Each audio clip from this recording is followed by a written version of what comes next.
Janet with Sugar Shine Designs, and today I'm going to show you how to make this You Make Me So Happy card. We're going to use two sets on this. We have the Avery Elle Custom Steel Die sets, and we've got a Hero Arts stamp and cut set. So let's take a look at the Avery Elle set first. This particular one is called Custom Panels Die, and that's exactly what it is. There's so much diversity and things you can do with this. First piece in it is this brilliant, if you ask me, cut that is exactly an A2 size card. It's 4 1/4 by 5 1/2. The next thing we have is an arch shape, and this could be used for any number of things.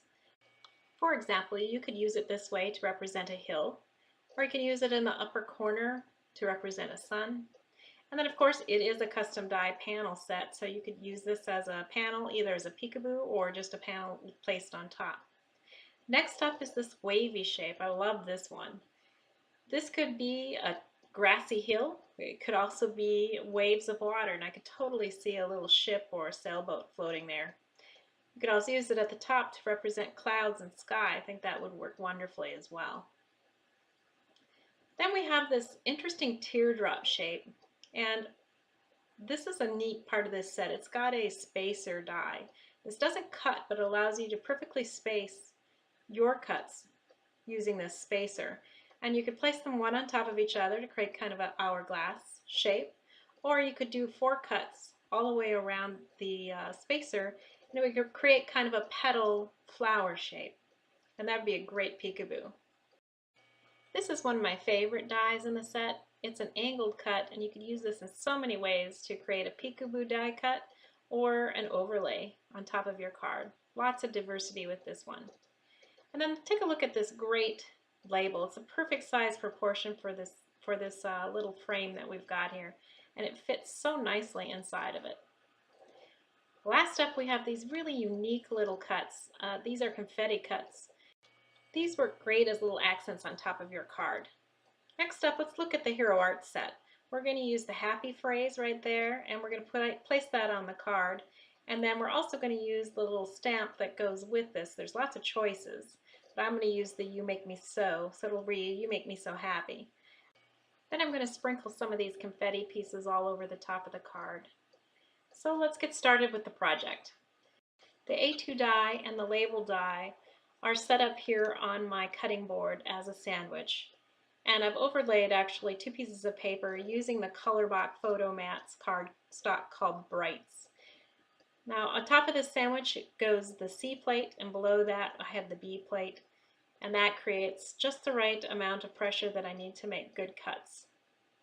Now you'll notice that I have 2 layers of paper set up to cut the label. I really did it that way to save time. This way I got 2 labels even though I only need 1. I can always use an extra somewhere else. And then here's my A2 size cut. Moving on, you'll see I've set up my confetti pieces here. We've got the B plate and the C plate on top, and then in the middle is a sandwich set up with the confetti dies on top of the glitter paper. This glitter paper is really cardstock from Die Cuts with a View. They're a bright stack. I have to tell you, I am just in love with these confetti pieces. I see so many uses for these. It's so nice to have some other choice besides the standard sequins and enamel dots and little gems. I don't know, they're pretty and I love them too, but it's nice to have something different to work with. And you can see how cute these are with all the different geometric shapes as well as the circle. They're just really fun to work with. I'm going to cut the happy expression now out of the die cut, and I'm going to show you a tip here. What we'll do is put a piece of dryer sheet that I've cut to fit the paper, and then on top of that I'm going to put the die.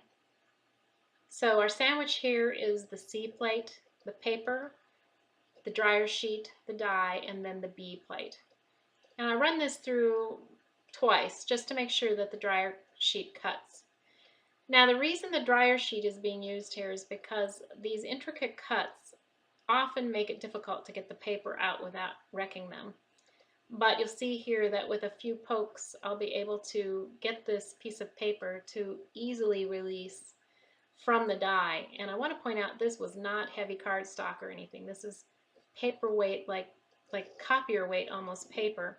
So it would have been almost impossible to achieve this the way that I did without using the dryer sheet. It just wouldn't have worked very well. So I'm ready to start putting this card together, and on the top I've got a matted background that I created earlier. It's just a heat embossed stamp on plain white paper, and then I used ink and applied it heavily on the bottom, and then as I worked my way up to the top it got lighter and lighter. That created a really cute background that's very easy to do. And it also matched my paper really nicely.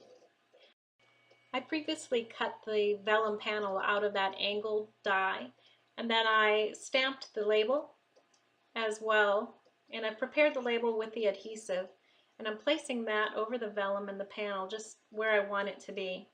And what that's done now is created the hidden area that I can apply the adhesive to the whole panel, and that's what's going to make this panel stick without showing any glue. You can see here that it's well secured at that point. Next is the happy expression, and since it's detail cut, I'm using Zing two-way glue on this. Zing works really good on vellum, and also it doesn't like overflow when you apply your die cut and get it all messy looking. And this is really the reason why I like to use Zing on vellum. We're getting close to finishing up this card, so we're going to apply the last finishing touches here. The overall look of this card is very clean and simple, but it is so refreshing looking. I just love how it turned out. And I started actually calling this my raspberry sorbet card because of all the bright colors and the fact that it's just so happy. I mean, how could you get this card and not crack a smile? I mean, it's just impossible. Now here's the brilliance of that A2 cut, because it fits perfectly on top of that A2 base.